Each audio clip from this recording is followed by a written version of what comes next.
संगत जी, मेरी तरफ से आप सभी को राधा स्वामी जी। संगत जी, जो भी आज का सवाल है बहुत गहराई वाला है, बहुत सुंदर है। मुझे मालूम है जो भी सत्संगी है, जो सेवा करता है, चाहे अपने लोकल सत्संग सेंटर में, चाहे ब्यास में आकर, उसके मन में यह सवाल जरूर आता होगा। मुझे किसी ने सवाल पूछा, हम सभी सत्संगी जब सेवा करते हैं तो क्या उस वक्त हम बाबा जी का रूप होते हैं? इसका क्या मतलब है कि हम जब भी सेवा कर रहे होते हैं उस वक्त बाबा जी हमारे रूप में आकर खुद सेवा करते हैं? सुनने में तो आपको लगेगा सवाल छोटा है, लेकिन इसका जवाब बहुत गहराई वाला है।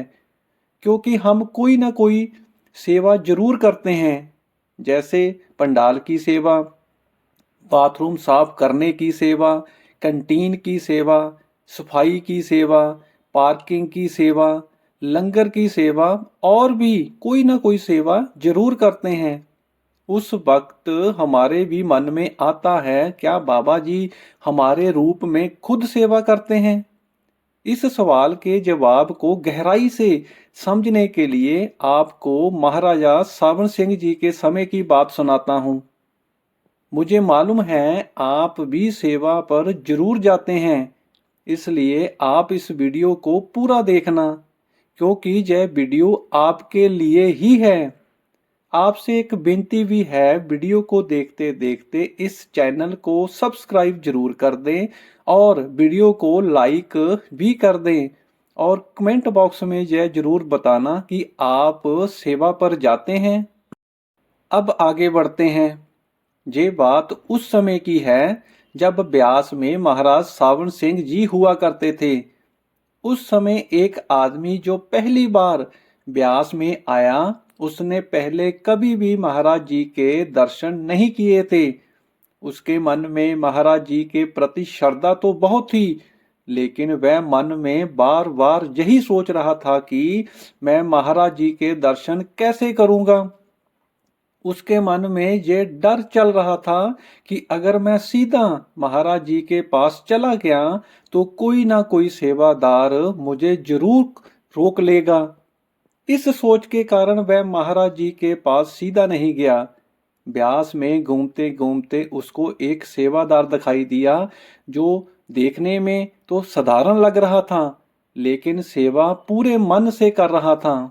वह सेवादार कभी किसी बुजुर्ग की मदद कर रहा था, कभी किसी को रास्ता बता रहा था, कभी किसी को पानी पिलाने की सेवा कर रहा था। वह आदमी उस सेवादार के पास गया और बोला, मुझे महाराज जी से मिलना है। तो सेवादार ने बोला, अभी तो महाराज जी का सत्संग है, महाराज जी उसमें व्यस्त होंगे, आप कुछ समय रुकें, आपको यहीं पर दर्शन हो जाएंगे। इतनी बात सुनकर उस आदमी के मन में निराशा आ गई। वे मन ही मन में सोचने लगा, यह तो एक छोटा सा सेवादार है, इसे क्या मालूम महाराज जी कहाँ हैं। मैंने गलती की जो इससे पूछा कि महाराज जी से कैसे मिला जा सकता है। अब थोड़ी देर में सत्संग शुरू होने वाला था। वह आदमी सत्संग पंडाल में आया और सत्संग सुनने के लिए संगत के बीच बैठ गया। जैसे ही महाराज जी स्टेज पर आए तो वह आदमी महाराज जी को देखकर हैरान रह गया। उसके पैरों तले जमीन निकल गई। उस आदमी ने देखा, यह तो वही सेवादार है जिससे मैं महाराज जी से मिलने के बारे में पूछ रहा था। यह देख उसकी आंखों में आंसू आ गए और उसको अपनी गलती का भी एहसास हुआ। उस आदमी को यह समझ नहीं आ रहा था कि जिस सेवादार को वह साधारण सेवादार समझ रहा था, वह तो खुद महाराज ही थे। उसको अब अपनी गलती का एहसास हो चुका था। जैसे ही सत्संग खत्म हुआ, वह भागते भागते सबसे पहले महाराज जी के चरणों में जा गिरा और रोते रोते बोला, महाराज जी मुझसे बहुत बड़ी भूल हो गई है, मैं आपको पहचान नहीं पाया।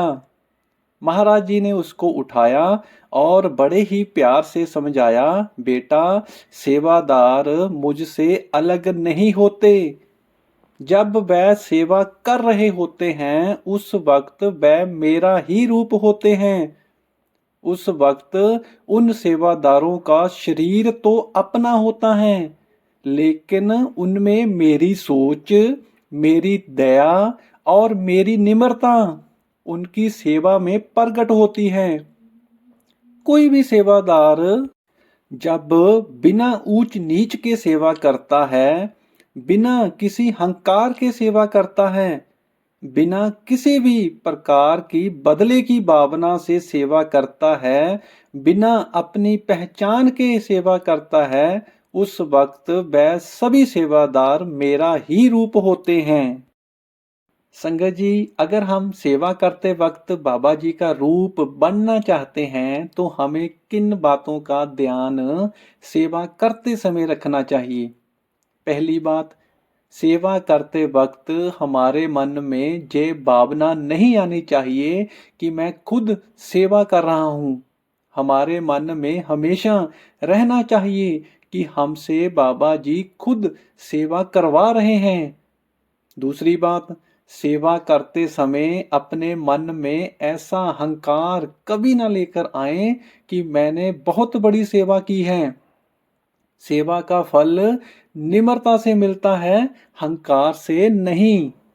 तीसरी बात, संगत में से अगर कोई गलत बोल देता है, ऊंची आवाज में आपसे बात करता है, तो आपको उसका पलट जवाब नहीं देना है। आपको अपना अपमान नहीं समझना है।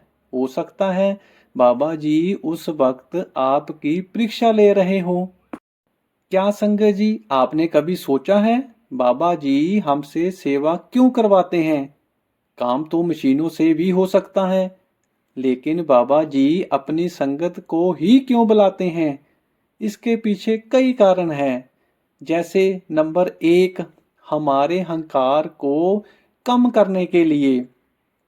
हम सभी सत्संगियों के मन में मैं बहुत मजबूत होती है। ये काम मैंने किया, अगर मैं नहीं होता तो ये काम हो ही नहीं सकता था।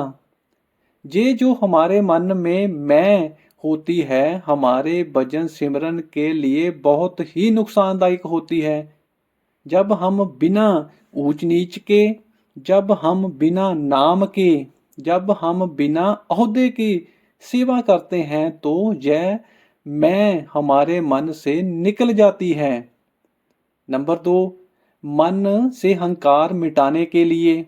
नंबर 3, कर्मों का बोझ हल्का करने के लिए। नंबर 4, हुक्म में कैसे रहना है यह सीखने के लिए। नंबर 5, मन में प्रेम और निम्रता पैदा करने के लिए। नंबर 6, मन में भजन सिमरन के प्रति शौक पैदा करने के लिए। संगत जी, यह बड़े कारण हैं जिस कारण बाबा जी हमें सेवा पर बुलाते हैं। आपने भी यह नोटिस किया होगा कि आप जब भी सेवा पर आते हैं तो हमें घर के कामों की चिंता नहीं रहती। अगर कोई घर का काम हो तो हमारे पीछे से वह रुकता नहीं। हम बेफिक्र होकर सेवा करते हैं। दूसरा, जब हम घर होते हैं तो हम मोबाइल से पीछा नहीं छुड़ा पाते। सारा दिन मोबाइल पर ही लगे रहते हैं। लेकिन जब हम सेवा पर आ जाते हैं, मोबाइल जमा हो जाता है। जितने टाइम भी हम सेवा पर रहते हैं, हमें मोबाइल का ख्याल ही नहीं आता। क्या आपके साथ भी ऐसा होता है? कमेंट बॉक्स में मैसेज कर कर जरूर बताना जी। क्या आपने कभी सोचा है ऐसा क्यों होता है? क्योंकि उस वक्त हम अपने गुरु की शरण में होते हैं, अपने गुरु के हुक्म में होते हैं। संगत जी, वीडियो में बस इतना ही। आपसे वीडियो के लास्ट में फिर एक बार विनती है कि आप इस चैनल को सब्सक्राइब जरूर कर दें, वीडियो को लाइक भी कर दें और कमेंट बॉक्स में राधा स्वामी लिखना मत भूलना। राधा स्वामी जी।